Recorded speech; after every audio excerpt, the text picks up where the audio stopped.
Going back 10 generations. So your parents, your grandparents, your great-grandparents, that sort of thing. Well, how many parents do you have? Biological. 2. Okay, how many grandparents? 4. Well, okay, let's make a picture. If you're not sure, let's say, okay, you are here. Let's make a little partial family tree. You are here. You have 2 parents, right? Here and here. How many parents did both your parents have? 2. Here and here and here and here. So how many grandparents do you have? So there's 1 of you, but we're not counting you. There's 2 parents. How many grandparents?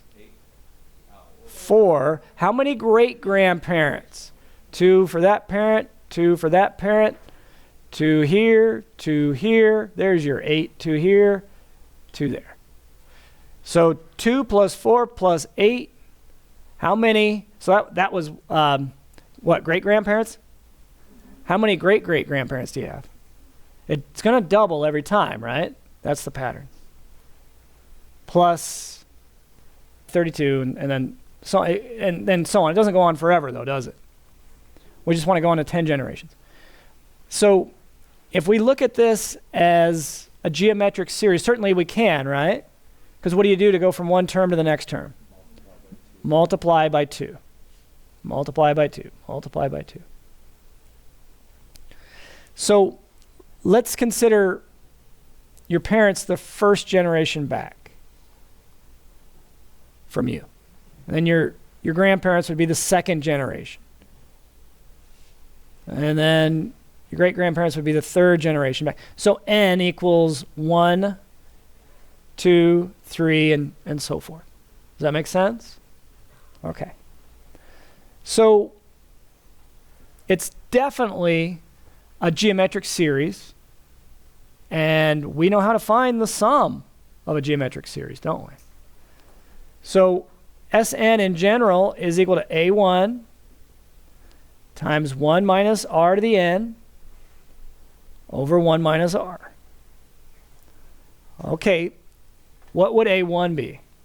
Oh, but let's start with n. What would n be? 10. You're going 10 generations back from you. What would A1 be? 2. What's r? 2. R is this guy, 2, right? 2 to the what power?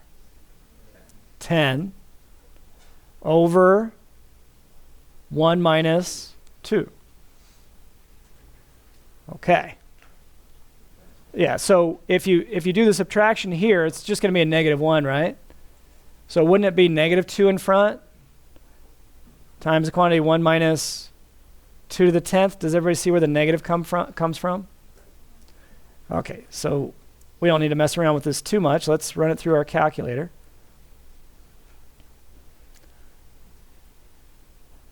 Negative 2, and then, whoops, parenthesis 1 minus 2 to the 10th.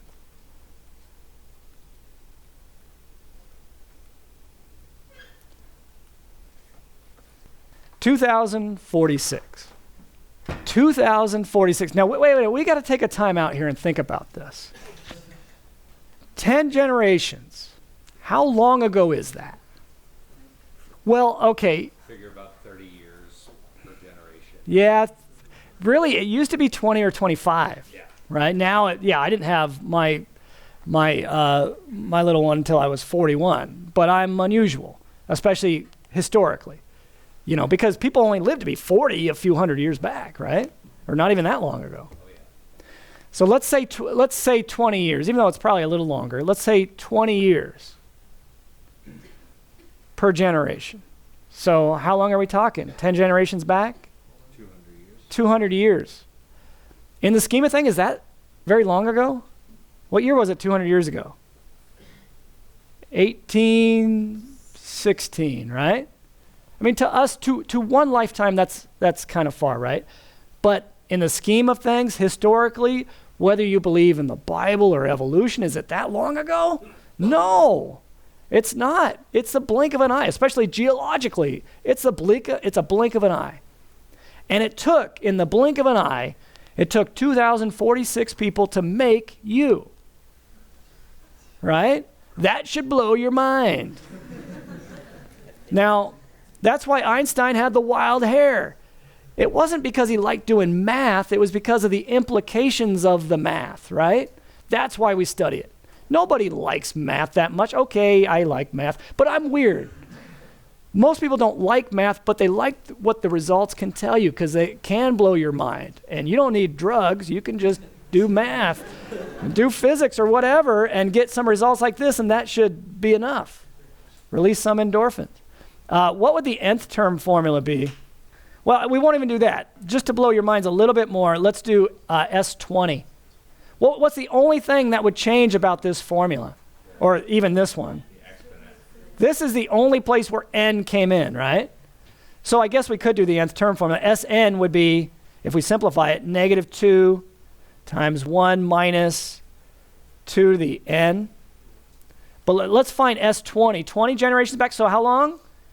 400. I mean, okay, if it's 25 years per generation, 500 years maybe. Okay, so S20, negative 2 times 1 minus 2 to the 20. Okay, so I'm going to go second function, enter. On a TI calculator, you can hit second function, enter. The last thing you inputted will be there, and I'm just going to change that 1, use your arrows, change that 1 to a 2, hit enter. 2,097,150. So 2,097,000, what did I say, 150? Yep. Oh, okay. People to make you. How does that make you feel? I mean, does that make you feel like insignificant? Or does that make you feel special? Like I'm not worth it, like all those people just to make me. Well, I mean, there's a couple different ways to look at this, but if we go back to this tree, it doesn't really look like this, you guys. Most of you are going to have kids, whether you believe it yet or not. So, I mean, you really, if you redrew the tree, you could be here, or here, or here. And then if you decided not to have kids, and that's fine. I mean, you can do other things.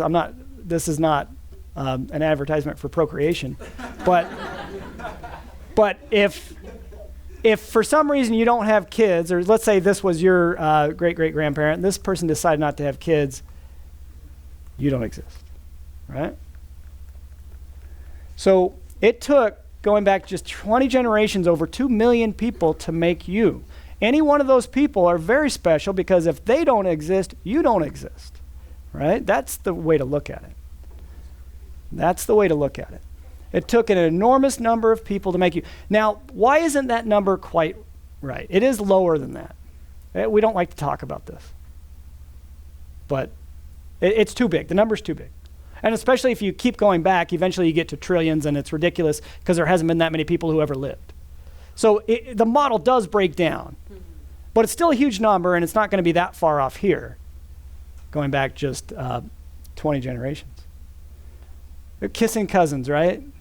Some of these people going back aren't really different people, right? Yeah. What? Oh, this is what we talked about in math class. But the point is, it's still a huge number of people to make you. And if you're ever feeling down, if you're ever feeling blue, look at yourself in the mirror and say, hey, it took over 2 million people to make me. Right? That should make you feel special. And if that doesn't show you the power of math and warm your heart a little bit, then nothing will, right? But this tree also to get a little bit serious for a second. I'm going to give you a lot of funny deep thoughts this semester, most of which are not serious.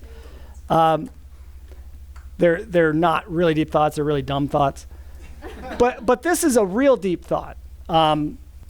It also tells you that your life is not just about you, is it? And we all live our lives thinking about ourselves most of the time. Let's face it, right? Let's be honest. But I mean, really, you spend most of eternity not existing in this universe, right? Maybe you exist somewhere else. I'm not going to say that doesn't happen. But you spend most of eternity. How old is the universe? According to the Big Bang Theory, the television show? 13.7, I think, billion, not trillion, billion. You spend the vast majority, I mean, compared to your lifetime, compared to 13.7 billion years, you spend almost no time existing, right? Now, that's not meant, no. That's not meant to be a depressing thought. Although take philosophy, you'll get a lot of depressing professors. It's meant to tell you that your life is not just about you. It's about what you leave behind, whether this tree represents your kids or just the influences. You can make a similar sort of tree over the good influences or bad influences you have in this world. So that's kind of a deep thought, right? Your life is not just about you. There's a bigger picture to look at. So that's what math can do for you. It can make you think a little bit, right? Okay. I know, whoa, my math teacher got too deep today.